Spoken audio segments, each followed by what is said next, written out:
जय हिंद चिल्ड्रन। आज हम सब हिंदी व्याकरण की कक्षा में पाठ 15 समानार्थक शब्द साइनोनाइम्स पढ़ेंगे। देखिए, सबसे पहले इस पाठ में 2 चित्र दिए गए हैं और इनके 4 नाम दिखाए गए हैं। इसका क्या अर्थ है, आइए हम समझते हैं। तो बच्चों, यहाँ पर आपने देखा कि सबसे पहले एक अश्व यानी घोड़े का चित्र दिया गया है पुस्तक में। दूसरी ओर एक चंद्रमा का चित्र बनाकर दिखाया गया है, लेकिन इनके 4 नाम दिए गए हैं, जैसे अश्व है, तुरंग, घोड़ा। अर्थात एक घोड़ा है लेकिन इसके 4 नाम हैं। इसके बाद चंद्रमा, चांद, शशि, निशाकर, चंद्रमा। चंद्रमा एक है लेकिन इसे 4 नामों से जानते हैं। इसके बाद समझने के लिए अश्व है, तुरंग, इन सब शब्दों का अर्थ घोड़ा है। चंद्रमा, निशाकर, शशि, इन सब शब्दों का अर्थ चांद है। तो बच्चों, एक ही अर्थ का ज्ञान कराने वाले शब्दों को समानार्थक या पर्यायवाची शब्द कहते हैं। पर्यायवाची शब्दों के ज्ञान से शब्द भंडार बढ़ता है, वोकैबुलरी बढ़ती है। तो इस पाठ में आप यही समझेंगे कि समानार्थक और पर्यायवाची शब्द क्या होते हैं। ये वे शब्द होते हैं जो एक ही शब्दों के से कई शब्द बन जाते हैं, यानी उनके कई नाम हो जाते हैं। जैसे सूरज को कोई रवि कहता है, कोई सूर्य कहता है, कोई दिनेश कहता है, परंतु उसका अर्थ तो एक ही होता है ना। आसमान में चमकने वाला वो तारा जो हमारे सोलर सिस्टम का एक पार्ट है ना, जो हमारे सोलर सिस्टम का एक पार्ट है, एक महत्वपूर्ण अंग है। कौन सा है? सन, और इकलौता तारा है। सोलर सिस्टम का इकलौता तारा ही तो है, बाकी सारे तो प्लैनेट्स हैं, ग्रह हैं। सूर्य क्या है? सूर्य एक तारा है।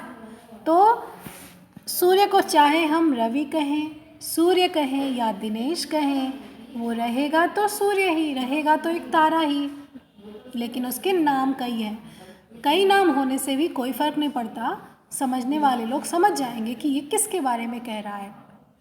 चलिए, इस प्रकार यहाँ पर कुछ मुख्य समानार्थक शब्दों की तालिका दी गई है। इस तालिका में आपको ऐसे शब्द मिलेंगे जिनको आप पहली बार देखेंगे, पहली बार समझेंगे।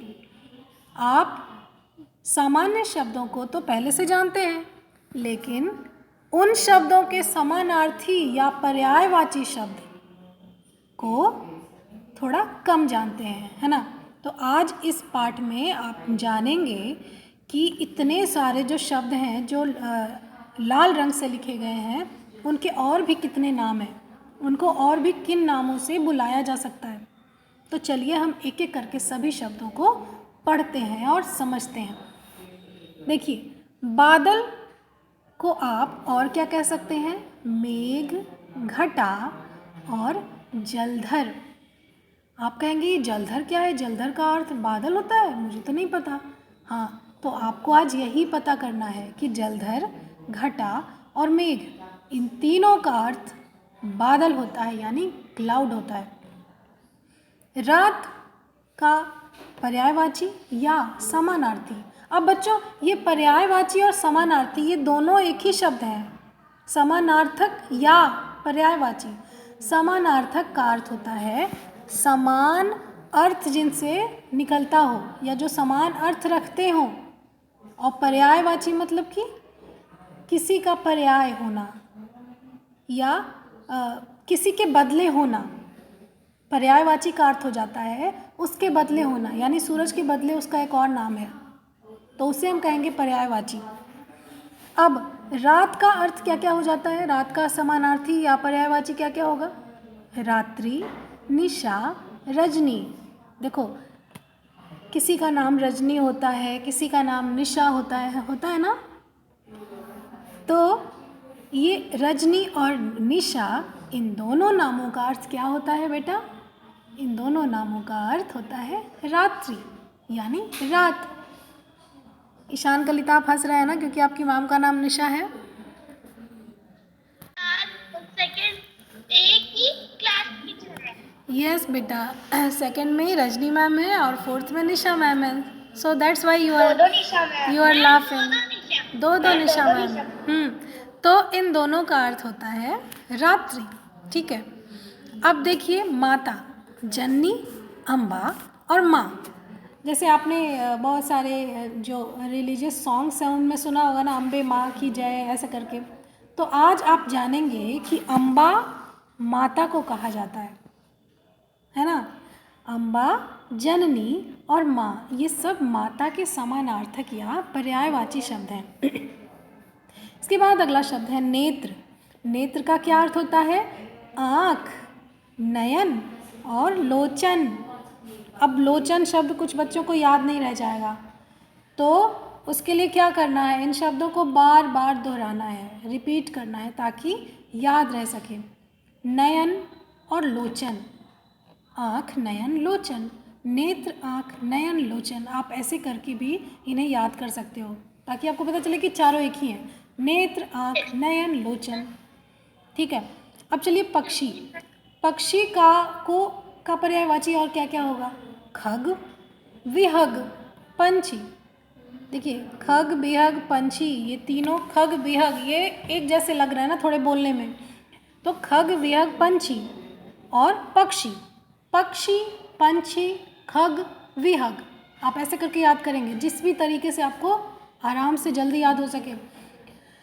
ये सारे शब्द होते हैं पक्षी के लिए। अब पहाड़। पहाड़, पर्वत, शैल, गिरी। बच्चों, शैल का अर्थ पत्थर भी होता है, लेकिन इसको पर्वत के लिए भी यूज़ करते हैं।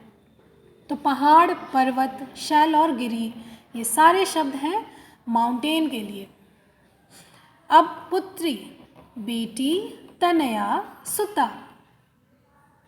तो बेटी को पुत्री तो कहते ही हैं, साथ में तनया या सुता भी कहते हैं।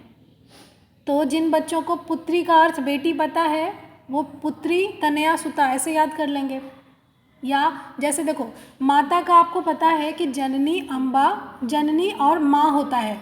आपको केवल अम्बा नहीं पता, नायशा, मान लो आपको केवल अम्बा नहीं पता, तो आप ऐसे याद कर सकते हो, माता अम्बा, माता अम्बा, क्योंकि माता का जननी और माँ तो पता ही है, तो माता अम्बा।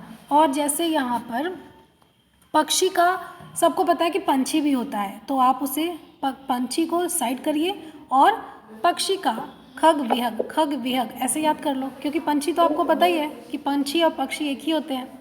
तो ऐसे याद करने का भी एक तरीका होता है। आप बच्चों को याद करने पर फोकस ज़रूर करना चाहिए, क्योंकि अभी आपको याद हो जाएगा और वो लंबे समय तक बना रहेगा। ठीक है ना। पेड़, तरु, वृक्ष, विटप। पेड़ का वृक्ष पता है, जैसे मान लो अन्वी को पता है कि पेड़ का वृक्ष होता है पर्यायवाची, तो अन्वी क्या करेगी? अन्वी ऐसे याद करेगी, पेड़, तरु, विटप। पेड़, पेड़, तरु और विटप। वो वृक्ष को स्किप कर देगी, क्योंकि वृक्ष उसको ऑलरेडी पता है। ठीक है ना। अब घोड़ा, अश्व है तुरंग। अश्व है तुरंग, जब मान लो तीनों में से तीनों वर्ड ना पता हो, तो क्या करेंगे? तीनों याद कर लेंगे। जैसे घोड़ा का अश्व है तुरंग, अश्व है तुरंग ऐसे याद करेंगे।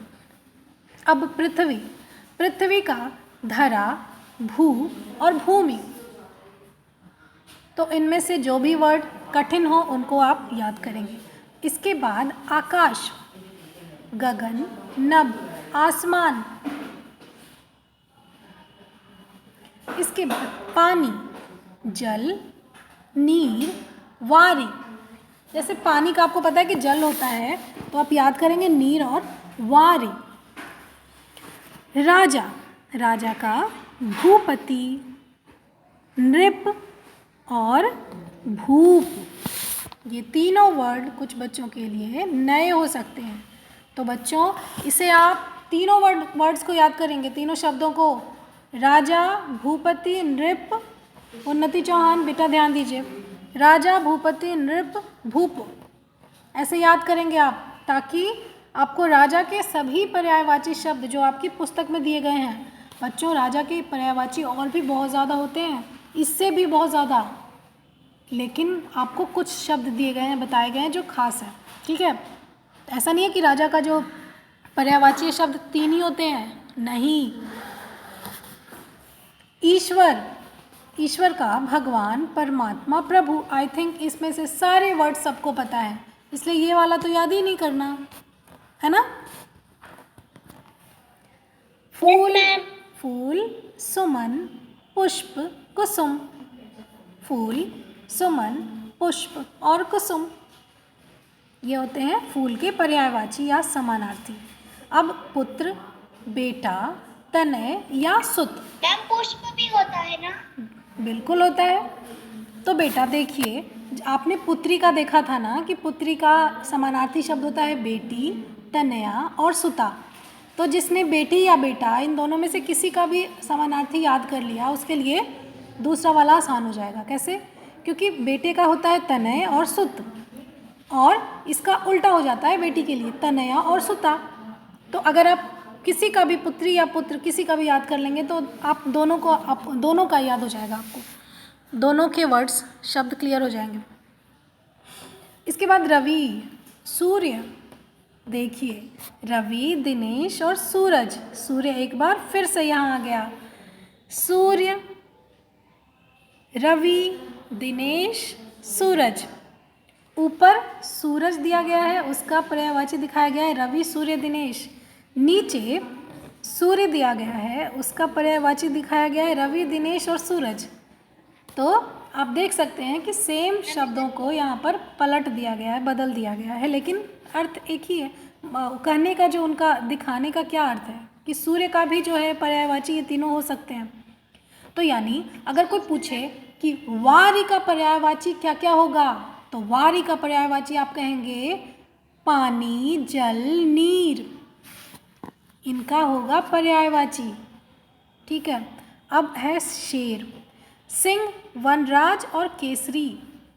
इनका केसरी, वनराज और सिंह, ये सब क्या होते हैं? शेर के पर्यायवाची शब्द होते हैं। यानी शेर और सिंह ये दोनों एक ही होते हैं, और सिंह, वनराज और केसरी ये तीनों भी एक ही होते हैं। इसके बाद समुद्र, सागर, जलधि, वारिधि। देखो बेटा, वारी का अर्थ होता है पानी और वारिधि का अर्थ हो गया समुद्र, यानी बहुत ज़्यादा पानी है, अथाह पानी, ठीक है। इसी प्रकार जल का अर्थ तो जल हो गया, उसमें धी लगा देने से वो बहुत बड़ा हो गया, तो जलधि का मतलब हो गया समुद्र। वारिधि का मीन्स हो गया समुद्र, और वारी का अर्थ हो गया जल या पानी, और समुद्र का सागर तो सब जानते हैं। अब पृष्ठ संख्या 58 यानी 58 में क्या दिया गया है? अभ्यास कार्य। कितना बड़ा है ये? बस एक पेज पर ही ये फिनिश हो रहा है। तो आइए सबसे पहले आप समझेंगे। यस बेटा, मैम मैं जब सेकेंड फोर्थ क्लास की। तो बच्चों इस अभ्यास कार्य में भिन्न अर्थ वाले शब्दों पर घेरा लगाना है। क्या करना है? घेरा लगाना है। कैसे लगाना है? पानी, एक शब्द दिया गया है पानी, और उसके कई सारे अर्थ, 4 अर्थ दिखाए गए हैं शब्दों के रूप में, और गलत अर्थ पे क्या करना है, या जो अलग है, जो भिन्न है, उस पर क्या करना है? गोला लगाना है। कैसे लगाएंगे आप? नीर, जल, वारी, ये सब पानी के दूसरे नाम हैं, पर्यायवाची या समानार्थक हैं। अब सागर क्या हो गया? सागर में तो पानी होता है, पर जल और सागर दोनों एक तो नहीं होंगे, भिन्न हो जाते हैं ना, क्योंकि एक सिर्फ जल है और दूसरा जिसके अंदर जल ही जल है, ठीक है। तो ये दोनों अलग हो जाते हैं, भिन्न हो जाते हैं, इसलिए यहाँ पर सागर में गोला लगा दिया गया है। अब आप क्या करेंगे? अगला शब्द देखेंगे जिसमें दिया गया है पुत्र। पुत्र का क्या क्या अर्थ होता है? तनय, यस। सुत भी होता है, बेटा भी होता है। क्या आत्मजा होता है? नो नहीं मैम। बेटा, नो मैम। आत्मजा नहीं होता। No no ma'am.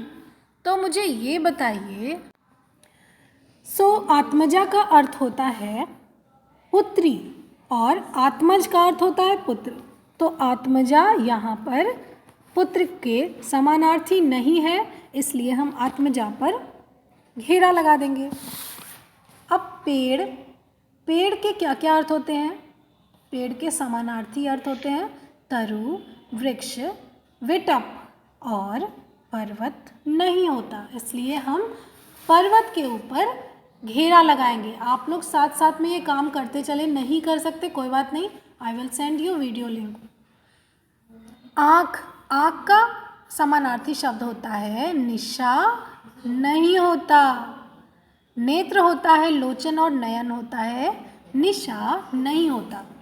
इसके बाद अगला शब्द है फूल। फूल का समानार्थी पुष्प, सुमन, कुसुम, विश्व नहीं होता। इसके बाद सही जोड़े बनाने हैं। सही जोड़े में राजा का नृप, आकाश का गगन, सूरज का सूर्य, माता का जननी, ईश्वर का भगवान। इस प्रकार आप सही जोड़े बनाएंगे। अब बच्चों आपको क्या करने हैं? दिए गए चित्रों के दो दो नाम लिखने हैं। तो पहले चित्र में क्या दिया गया है? चंद्रमा, और दूसरे में पर्वत, तीसरे में सूर्य, चौथे में राजा। तो आप क्या करेंगे? जैसे मैं एक एक नाम सब में लिख दे रही हूँ। इसमें आपने लिखा चांद, दूसरा आप लिख सकते हैं शशि, तीसरा आप लिख सकते हैं चंद्रमा, इसके बाद लिख सकते हैं पर्वत, पहाड़, है ना, फिर सूर्य। अब बच्चों एक काम करेंगे आप सभी कि ऐसे शब्द लिखने का प्रयास करेंगे जो कठिन हो। जैसे आप सूर्य तो लिखेंगे ही, आप लिखेंगे दिनेश। सूर्य लिख लीजिए पहचान के लिए कि सूर्य है। उसके बाद दूसरा वाला शब्द लिखिए दिनेश, क्योंकि दिनेश थोड़ा हार्ड है। कुछ लोग रवि और दिनेश भी लिख सकते हैं ताकि उनको याद होता जाए कि सूर्य का रवि और दिनेश भी होता है। अब राजा का क्या क्या होता है? भूपति, नृप और भूप, ये तीनों हार्ड हैं। तो आप इन तीनों में से जो सबसे ज़्यादा आपको हार्ड लगे दो, उनका लिखिए नाम। जैसे आपने लिख दिया भूपति, यानी भूमि का मालिक, भूमि का स्वामी, इसलिए उसे राजा कहा जाता है। भूपति, भू मतलब भूमि और पति मतलब स्वामी, तो भू का स्वामी राजा। इसके बाद मैम चांद का बेटा शशि लिख सकते हैं ना आप, चंद्रमा, शशि। अब देखिए स्थूल शब्दों के पर्यायवाची शब्द लिखकर वाक्य दोबारा लिखो। बच्चों इसमें थोड़ी सी आपको मेहनत करने की ज़रूरत है। क्या करेंगे? पेड़ हमें फल देते हैं, तो जो शब्द बोल्ड अक्षरों में आपको दिखाए गए हैं उसमें आपको लिखना है वृक्ष हमें फल देते हैं, और पूरे वाक्य को दोबारा लिखना है। जैसे वृक्ष हमें फल देते हैं। इस प्रकार हर एक वाक्य आप दोबारा लिखेंगे। पुत्र और पुत्री समान हैं, आत्मज और आत्मजा समान हैं, ऐसे आप पूरा वाक्य लिखेंगे। इसके बाद आप लिखेंगे सूरज प्रकाश देता है, तो सूरज, जैसे दिनेश प्रकाश देता है या रवि प्रकाश देता है, पूरा लिखेंगे। कोई भी बच्चा काम चोरी करने की कोशिश मत करना, एक वर्ड लिख के मत छोड़ देना। शेर की गर्जना सुनकर पशु डर गए। अब वनराज की गर्जना सुनकर या केसरी की गर्जना सुनकर पशु डर गए। इसके बाद आप लिख सकते हैं परमात्मा सबका पिता है, इसमें आप लिख सकते हैं ईश्वर सबका पिता है। इस प्रकार आपका यह पाठ भी हो जाएगा पूरा। अब इस पाठ में क्या क्रियाकलाप दिए गए हैं ये भी देखते हैं। पर्यायवाची शब्दों का चार्ट बनाकर कक्षा में टांगो। कक्षा में अपने दोस्तों के साथ पर्यायवाची शब्द बोलकर खेल खेलो। यस, ये वाला क्रियाकलाप हम अवश्य करेंगे। तब तक के लिए आज की यह कक्षा यहीं समाप्त करती हूँ। जय हिंद।